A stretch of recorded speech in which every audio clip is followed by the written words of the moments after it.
Essa história começa em 1956, ano em que Juscelino Kubitschek é presidente da República aqui no nosso país. Aqui na cidade, Gravatá, interior de Pernambuco, quem administra é Aaron Lins de Andrade Filho.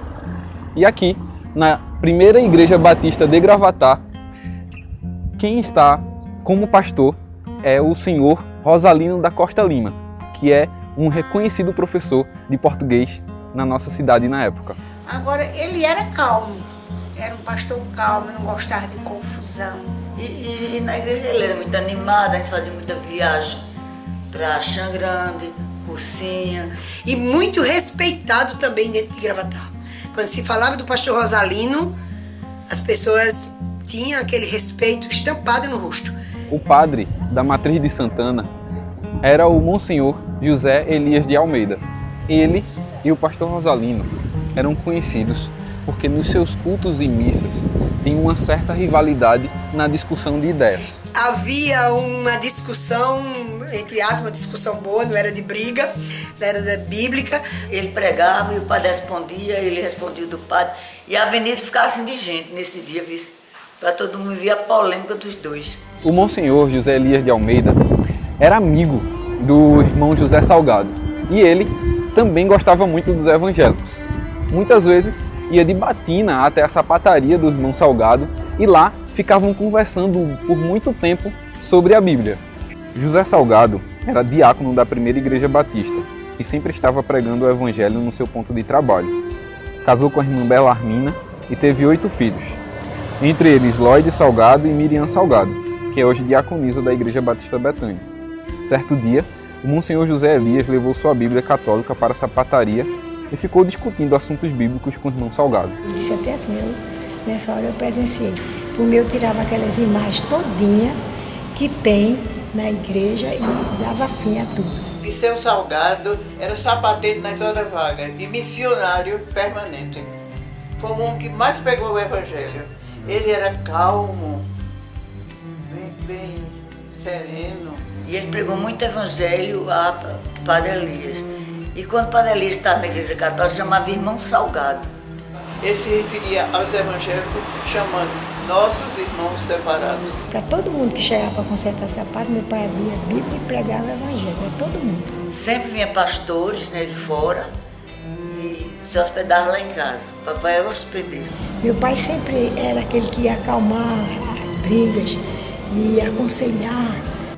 Antes, na década de 20, houve uma divergência entre os missionários americanos e os batistas locais sobre quem deveria administrar as verbas enviadas pela Junta de Richmond e sobre a prioridade de investimentos em educação ou evangelização. A crise eclodiu durante a Assembleia Convencional de 1922, realizada na Igreja Batista de Gravatá, quando os batistas de Pernambuco se dividiram em 2 grupos antagônicos: os radicais, que mantinham o controle da Convenção Batista Regional e se recusavam a cooperar com os missionários da Junta de Richmond, e os construtivistas, que decidiram permanecer cooperando com os americanos e fundaram a Convenção Batista Pernambucana. O movimento radical enfraqueceu em 1925, por interferência da Convenção Batista Brasileira. Algumas igrejas decidiram permanecer afastadas e essa divergência tomou dimensões nacionais, com a criação da Associação Batista Brasileira. O movimento radical só desaparece em 1938, quando a Associação Batista Brasileira é dissolvida e 19 igrejas dissidentes em Pernambuco passam a fazer parte da Convenção Batista Pernambucana, incluindo a primeira Igreja Batista de Gravatá, do pastor Rosalino, que tinha sido um dos principais líderes do movimento radical. Em 1940, um novo problema administrativo gera uma nova cisão, dessa vez mais pacífica, e os missionários patrocinam a organização da Convenção Batista Evangelizadora de Pernambuco, havendo agora no estado 2 convenções ligadas à Convenção Batista Brasileira. E essa divisão só iria terminar em 1973, quando as 2 convenções se fundiram em uma. Foi nesse contexto que o Dr. Davimi, reitor do Seminário Teológico Batista do Norte do Brasil, presidente da convenção e pastor da Igreja Batista do Cordeiro, veio a Gravatá trazendo a proposta para que a primeira Igreja Batista, que já era afiliada à Convenção Batista Pernambucana, se filiasse à nova Convenção Batista Evangelizadora ele conversou com o diácono José Salgado, que logo o apoiou, mas o pastor Rosalino foi contra a proposta. De início ele disse que não aceitaria. Ele muito, não sei, um pouco rigoroso, tradicional, né? E também era um homem muito culto. E achou por bem não filiar a convenção. E o pastor Rosalino nunca quis e nunca quis. Aí foi aquela polêmica, aquele grupo, teve um dia, na sessão até que ele se alterou, meu pai também, os dois se encontraram assim no meio da igreja, né? Assim com eles discutindo. E outro grupo, meio a meio, aí começou a disputa, começou a, digamos assim, quase uma encrenca, um grupo com o outro. A polêmica continua e aí foi realizada uma sessão para decidir se a igreja ia se filiar ou não à Convenção Batista Evangelizadora. Chegou o dia da votação, foi uma polêmica muito grande, foi uma discórdia muito grande, entendeu? Infelizmente, mas isso aconteceu. Até o ponto do pastor chamar a polícia e ficar na porta. E falou que o major ia mandar assim, os policiais para lá, porque está havendo umas certas discussões na sessão, né? Com tristeza, estou dizendo isso, vai ficar para a história, né? Gravado, mas isso aconteceu. A votação terminou empatada, onde 63 irmãos se colocaram a favor e 63 irmãos se colocaram contra. Assim, o pastor Rosalino sai da mesa e vai até o plenário dar o seu voto de Minerva, votando para a igreja não se filiar à Convenção Batista Evangelizadora. Naquela mesma hora se levantaram todos E saíram da igreja. e foram para a casa do irmão Nicolau. De imediato ele se reunia na casa da minha irmã. Os irmãos vieram até esta casa, aqui na rua Coronel Estevão Câmara, onde fizeram as suas primeiras reuniões. Porque não tinha para onde ir. E a casa dele tinha espaço. E aí as coisas começaram a partir daquele encontro na casa do irmão Nicolau. O irmão Nicolau, também conhecido por Cadunga, tinha um perfil rigoroso, mas era muito prestativo e amoroso com os irmãos. Ele andava constantemente armado antes de sua conversão. Possuiu uma Bíblia católica até a morte, a qual, já em seu prólogo, contém uma contestação aos protestantes. O padre Monsenhor José Elias chegou a dizer em uma de suas missas que estava pronto no acolhimento aos irmãos que tinham saído da primeira igreja batista. Os evangélicos de Gravatá, foi um escândalo. A gente ficava na rua chorando, porque a gente estava naquela situação, como filhos que a mãe jogou fora. Porque a Betânia nasceu no sofrimento. O irmão Nicolau, o irmão Serapião e o irmão Henrique Rodrigues se dirigiram ao Seminário Teológico Batista do Norte do Brasil para conversar com o então doutor e pastor Davimi. Ele também era pastor da Igreja Batista do Cordeiro. E eles foram dar a proposta para o pastor Davimi de se organizarem em congregação, vinculadas à Igreja Batista do Cordeiro. Então, cerca de 80 irmãos sob a direção do pastor Davimi se reuniram na casa do irmão Nicolau, no dia 17 de junho de 1956, e fundaram a Congregação Batista do Cordeiro em Gravatá, pertencente à Igreja Batista do Cordeiro. Na diretoria eleita para a congregação recém-fundada, a irmã Deolinda Gomes ficou no cargo de presidente da Sociedade de Senhoras, que depois passou a se chamar União Feminina Missionária, e depois Mulheres Cristãs em Ação, uma organização que é alguns meses mais antiga que a própria Igreja Batista Betânia, pois foi fundada quando ainda era uma congregação e permanece em funcionamento até hoje.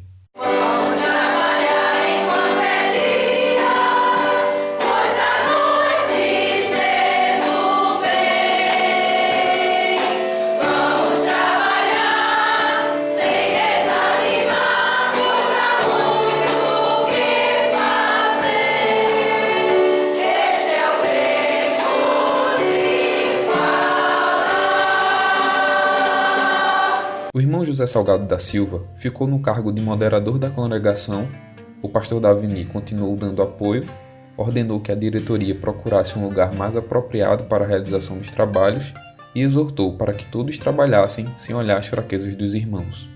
Grande e saudoso Davimi, eu conheci pessoalmente, um homem lindo, por sinal. Muito corado, que ele era americano, né? Falava com sotaque ainda, americano, ele falava português, mas falava aquele português abrasileirado, né? Era americanizado.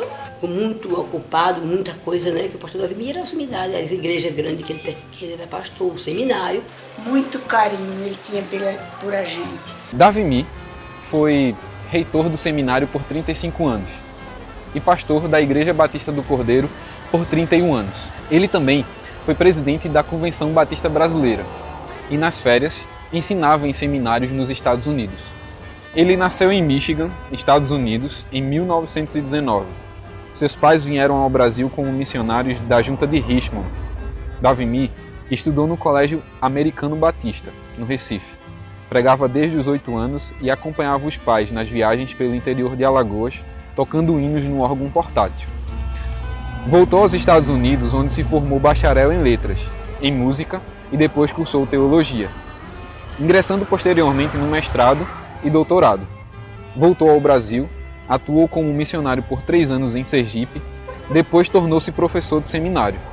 Com respeito à pontualidade e o uso racional do tempo, foi um dos pregadores com maior poder de síntese. Sua forma de pregar e os conteúdos de suas mensagens foram objeto de uma tese de doutorado. Recebeu os títulos de professor emérito e reitor emérito do seminário, cidadão honorário da cidade do Recife, presidente de honra da Convenção Batista Brasileira e pastor emérito da Igreja Batista do Cordeiro. Os irmãos encontraram um novo local para a realização dos cultos. Em julho, a congregação já funcionava em um novo endereço, na Praça 10, número 99. Aquele grupo de irmãos já compraram aquela casa, principalmente o irmão Nicolau, que era um homem de posse, um homem rico. E o pastor Davi ficou dando o apoio, né, ao grupo, e meu pai liderando a congregação.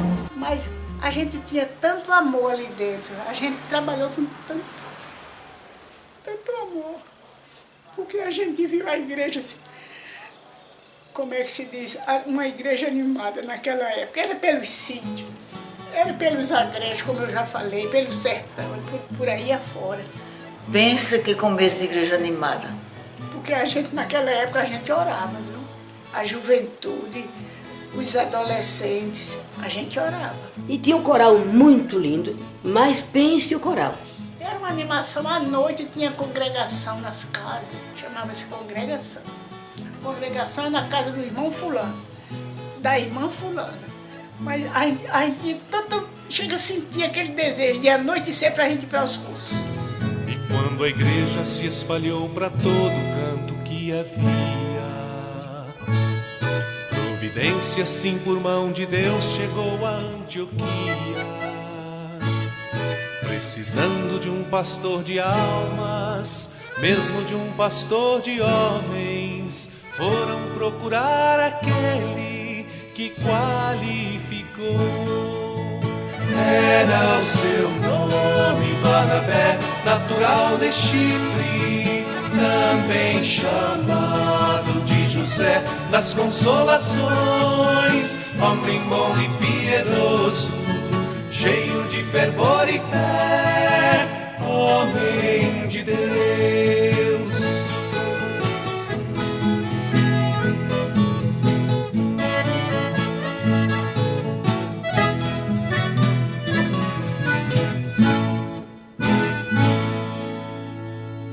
Dentre os primeiros membros, além do irmão José Salgado e do irmão Nicolau, havia Berenice Sena, esposa do irmão Nicolau, filha de Vicente Sena e irmã de Raquel e Eunice.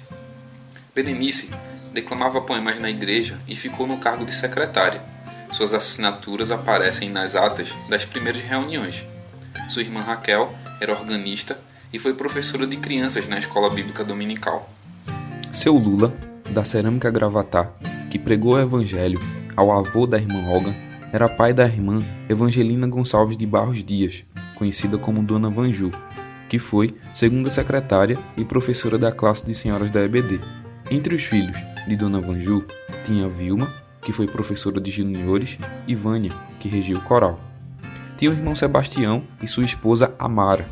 Sua filha Mocinha foi também membro fundadora da Betânia, zeladora da igreja por 17 anos, presidente da Sociedade de Senhoras, professora de várias salas da EBD e mãe de Eliane Márcia, atual regente musical da igreja. Até a biografia de Bob Marley ela leu.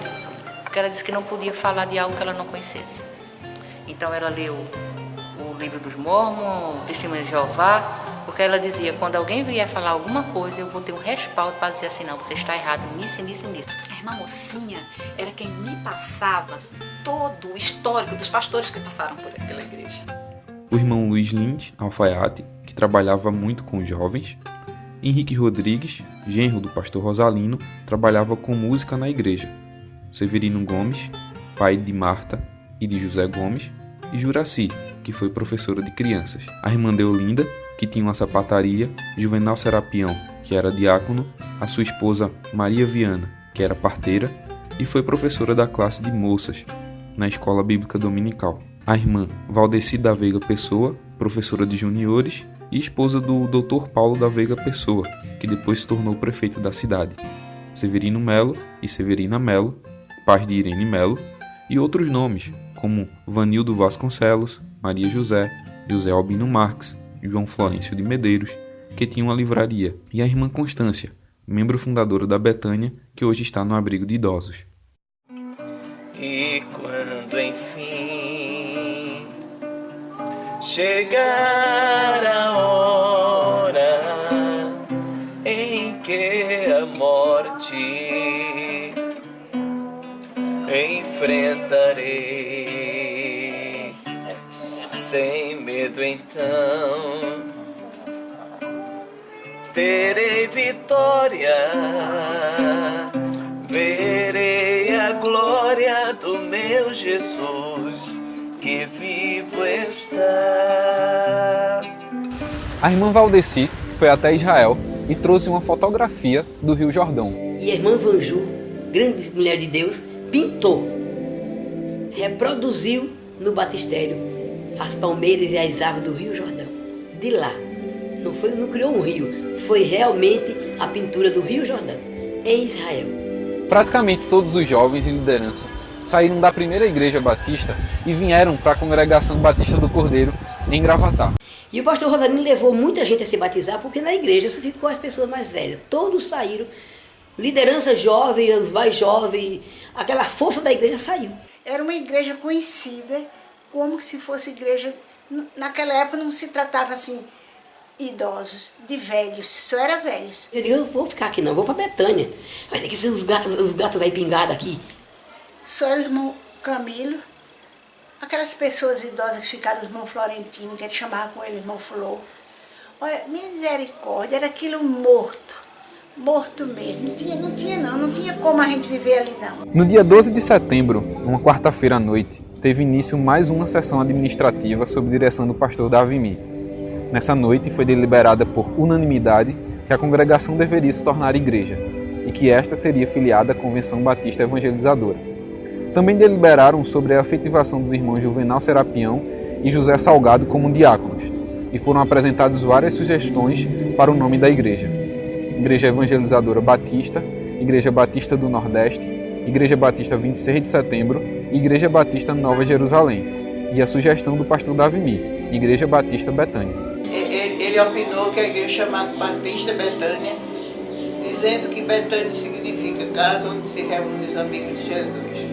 O nome Igreja Batista Betânia foi aceito pela maioria dos votos e o dia 26 de setembro foi escolhido como o dia da fundação. Nessa sessão ainda foram escutados alguns irmãos em profissão de fé, mas pelo adiantado da hora, tiveram que adiar a sessão naquele dia.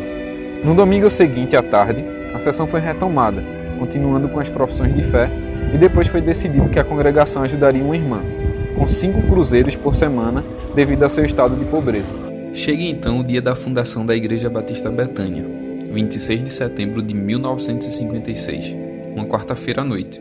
Foi realizado um culto com a presença de um concílio de 16 pastores, incluindo o pastor Davimi. Naquela noite foram realizados 19 batismos. A direção da igreja ficou composta por José Salgado no cargo de moderador, primeira secretária Berenice Sena, segunda secretária a irmã Vanju, tesoureiro Henrique Rodrigues, zelador Júlio Barbosa e 2 diáconos, José Salgado e Juvenal Serapião.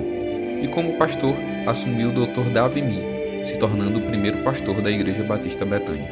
Depois de lido o Pacto das Igrejas, foi votado em unanimidade pelos pastores a transformação daquela congregação em igreja.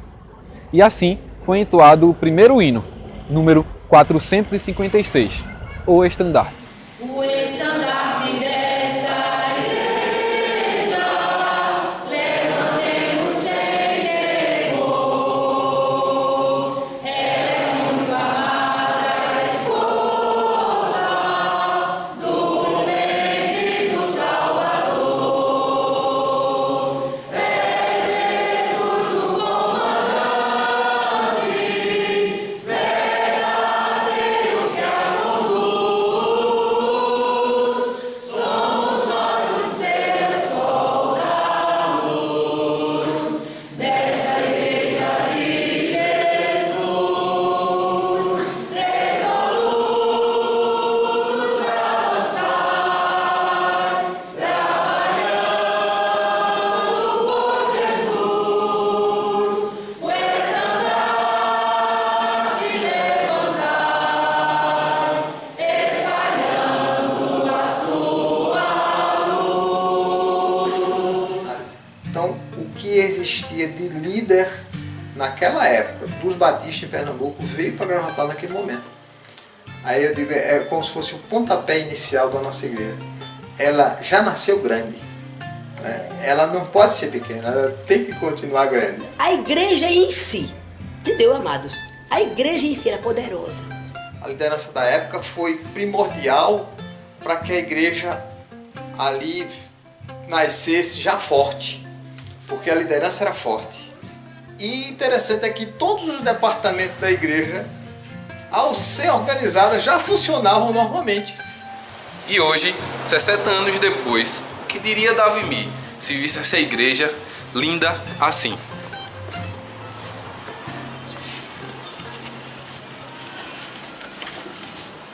Queria hoje Davi se visse a igreja linda assim, tão elegante e brilhante, ó igreja de Jesus. São 60 anos de missão, sempre anunciando a salvação, sempre muito vibrante em prol do galardão, ó Betânia de Jesus. Os primeiros bancos da igreja foram doados pelo cinema da cidade, o Cine Teatro Holanda. A irmã Olga, nessa época, participava de uma congregação em Avencas, pertencente à primeira igreja. Batizou-se na primeira igreja batista de Gravatá em 1957. Casou em janeiro de 1962 e sempre que vinha à cidade, queria visitar a igreja batista Betânia. Foi tesoureira e secretária da igreja, presidente da MCA e diaconisa. Quando eu vinha para a igreja, nesse dito caminhão do leite, que era um sacrifício para vir, em vez de eu ir para a primeira igreja, a minha igreja, eu pulava a linha do trem, naquele rego que está lá, aquele cais, e subia do outro lado, e estava na Praça 10 e ia para a igreja Betânia. Eu não queria ficar lá. Quando me procurava, eu ficava assim, na porta olhando, quando começava a sair dali, via. E eu corria, pulava de novo para a linha do trem, subia lá e ficava como assim, que eu não tivesse saído, porque quem veio comigo de Avencas, da congregação de Avencas, ia ficar com raiva de mim. Mas era uma chama que eu tinha pelas pessoas que saíram, que eu já conhecia, tinha parente meu, entendeu? Pessoas como Berenice Sena, que é a mãe do pastor Flávio, que recitava de encantar, o coral As Filhas de Vanju, lindo, o coral fantástico. Então eu ia para Betânia. E eu sei a história de Betânia toda porque eu me impressionei pela Igreja Batista Betânia, não pela minha igreja. E eu não sei explicar. Depois do pastor Davimi, assume o pastor Vicente Gomes da Silva. Era um homem negro, brilhava, dizia aqui a raça pura, mas que homem de Deus, pastor Vicente. A igreja estava cantando, ele entrava em outra voz. Olha, menina, era uma coisa, parecia um céu aberto. Músico ali, ele deixou muita gente aqui, sabe, preparada na música. Uma pessoa dinâmica, muito bom. A igreja era um fervor, era criança, mas eu guardo isso muito bem. A irmã Jovelina, A esposa dele era a Alvinha. Só eram eles dois, não tinha filho. Era formidável, pastor Vicente. Que mensagem que eu ficava assim, eu engolia, sabe? Ele me alimentava. Quando eu chegava no outro dia em casa, eu ficava no meu sítio lá, né? Carregando a luta da minha mãe e lembrando da mensagem do pastor Vicente. Meu Deus, eu cresci espiritualmente, entendeu? Foi uma época de ouro na minha vida. Eu não sei se eu posso dizer isso. Eu vou ser ousada. Eram crentes de verdade. Entendeu, amados? Pagavam o preço. Vivia o Evangelho, cantava com a alma. Tinha prazer em falar, eu sou crente em Jesus Cristo. Sou protestante do pé roxo. O clima de divisão entre as duas igrejas ainda permanecia muito forte. Quem era da Betânia não ia para a primeira igreja. Quem era da primeira igreja não visitava a Betânia. Nem primeira ia para Betânia. Era uma briga, era uma intriga. Ninguém se comunicava com um com o outro, não. O terceiro pastor da Igreja Batista Betânia foi Alcides Barbosa. Ele faleceu em um acidente de carro quando fazia o trajeto entre Vitória de Santo Antão e Gravatá. Ficou bem guardado nas recordações dos irmãos, as comemorações natalinas realizadas na igreja naquela época. Eu saí com meu noivo e no outro mês de janeiro eu ia me casar. Vamos para Betânia, vamos para Betânia. Tá todo mundo pensando no culto de Natal, na primeira igreja. Vamos para Betânia. E ele puxei meu noivo, pulei ali, que ficava bem perto, se fosse rodear, era mais longe, né? E fui no Natal da Igreja Batista Betânia. Fantástico. Estava na minha cabeça aquele Natal, que usava aquela árvore, era uma árvore natural, um galho do pé de mato que arrumava não sei aonde, cheio de presente. Muitas bolsinhas, cheias de confeito. Era bonito. As crianças ganhavam presente. Gente, lindo! Aquelas crianças educadas fizeram a fila e receberam seus presentes. O coral encantava com a filha da Dona Vanju regendo.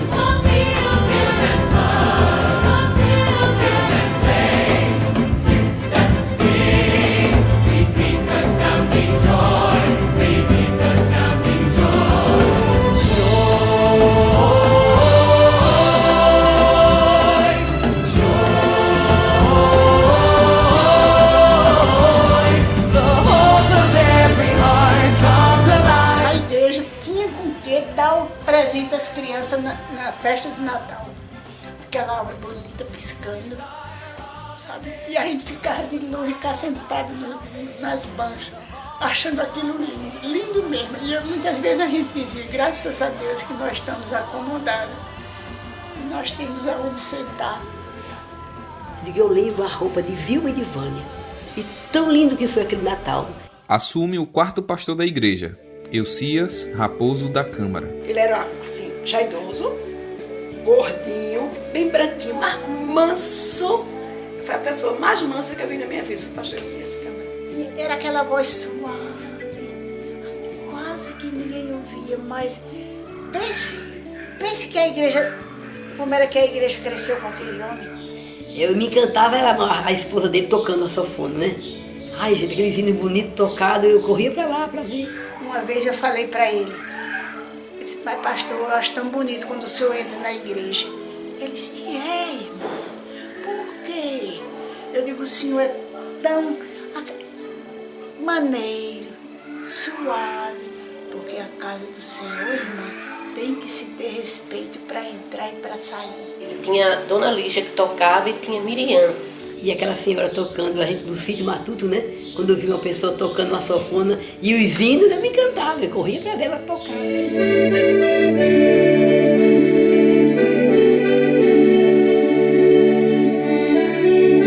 Ela ensinava as crianças. Ela contava e ilustrava através de flanelógrafo. E nessa caminhada de sítio, geralmente Miriam ia tocando sanfona e a gente cantando. A igreja evangelizava muito nessa época, saía a pé, à noite, só com a lamparina e a luz da lua. No púlpito era uma mensagem de você terminar, começar assim e terminar assim. E tinha gente que eu mesmo chorava.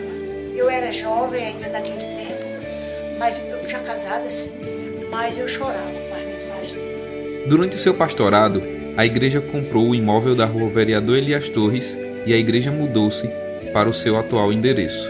É um lugar estratégico, um lugar centro, que todo o movimento passa ali, né? A nossa igreja está num lugar excelente e não foi comprado tão caro, que os membros eram pobres, não era, tinha uns 3 ou 4 pessoas melhor de vida, mas o resto não era. O quinto pastor da Betânia foi Eliseu Martins. Ele morava em um cômodo dentro da igreja e havia uma sala de EBD com seu nome, por algum tempo na igreja. Ele foi consagrado na Igreja Batista Betânia. O pastor Eliseu não gostava de zoada, de desorganização. Grande homem de Deus, gente. Pastor Eliseu Martins. Grande homem de Deus. Ele era calmo. Ele entrava para a hora da pregação, o coral entrava de um lado, entrava o coral, e ele vinha do lado de cá. Que inclusive Eliseu Martins se hospedava na casa dos meus pais. Ele foi embora porque ele mesmo prometeu e disse à igreja que ia ajudar a igreja, que passava um tempo, mas ele ia para a igreja que sustentou, ele queria voltar para a terra natal, não teve motivo nenhum.